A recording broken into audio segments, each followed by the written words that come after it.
So you may or may not have noticed that it's been half a year since the last devlog. The unfortunate reality is that game development is expensive, and around the time that I posted Devlog 2, I had incurred almost $1,000 worth of car maintenance expenses. Since then, I've only been able to muster enough extra money to handle paying for some new boss concepts and their sprite art, which you can see here. And as of recently, I had to spend almost $300 to fix my car's tires.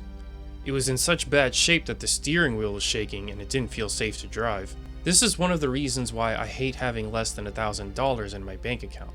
It's for emergencies like this.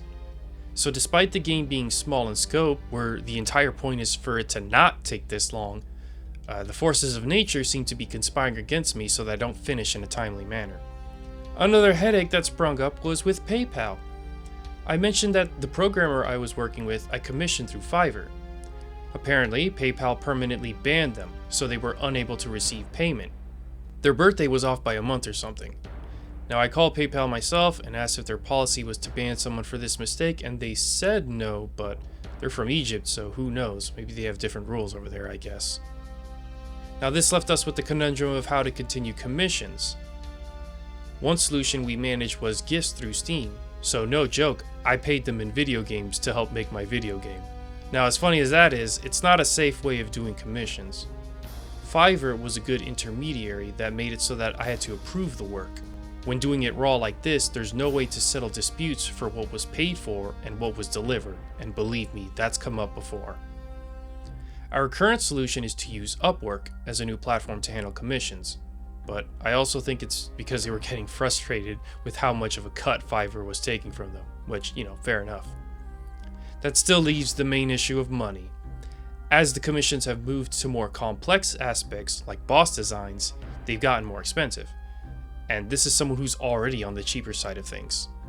Now you may remember in the first devlog that I said I hate programming, so if I'm paying someone else to do the work, what have I personally been doing this entire time? I've been learning Blender. How to model, how to texture, how to UV unwrap, how to rig, how to animate, all that good stuff. One of the big reasons I did this is because commissioning someone for 3D models is dramatically more expensive than pixel art.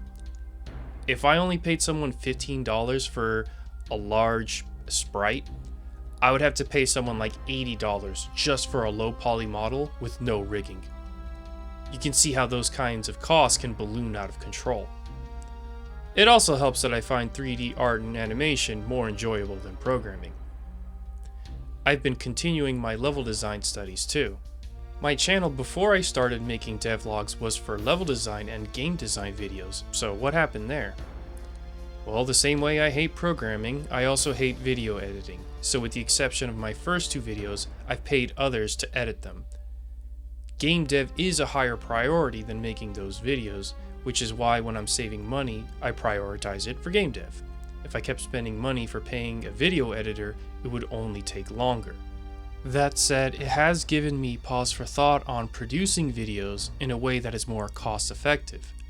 Level design videos are more intense on editing, but I can do videos like what I recently did with Pal World, where editing is fairly minimal. They may not get views, but I'd like to have some content discussing things in a way that is more detailed and design focused, but to where I'm not guilty of the things I hate in other videos about game design. So that's the update both for the game and for this channel. Honestly, it's looking pretty cloudy.